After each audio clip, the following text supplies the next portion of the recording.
నమస్తే మిత్రులారా, నేను మీ శ్రీనివాస్ చౌహాన్ అడ్వకేట్. మిత్రులారా, ఇనాందారుల నుంచి భూమి కొనుగోలు చేసి ఉంటే కొనుగోలుదారులకు ఓఆర్సి ఆక్యుపెన్సీ రైట్ సర్టిఫికేటు జారీ చేయవచ్చా? కొనుగోలుదారుల యొక్క వారసులు ఓఆర్సి సర్టిఫికేట్ పొందడానికి అవకాశం ఉంటుందా?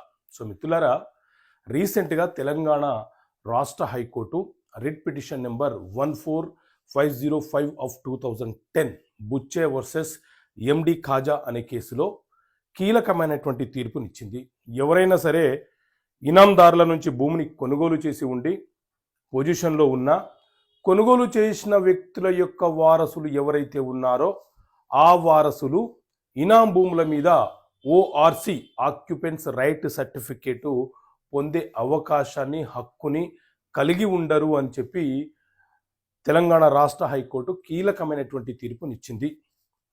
ఓఆర్సి అనేది సహజ సిద్ధంగా ఎవరైతే భూమి యొక్క ఇనాందారులు ఉన్నారో వాళ్ళ వారసులు మాత్రమే ఓఆర్సి పొందాలి. అలా కాకుండా కొనుగోలు చేసిన వ్యక్తుల యొక్క వారసులు ఓఆర్సి పొందడానికి అవకాశం లేదు. అంటే ఇనాం భూములు అమ్మకాలు కొనుగోలు అనేవి ఓఆర్సి వచ్చిన తర్వాత మాత్రమే జరపాలి. ఓఆర్సి రావడం కంటే ముందు ఇనాం భూముల అమ్మకాలు కొనుగోలు జరపరాదు అని చెప్పి న్యాయస్థానం పేర్కొనడం జరిగింది.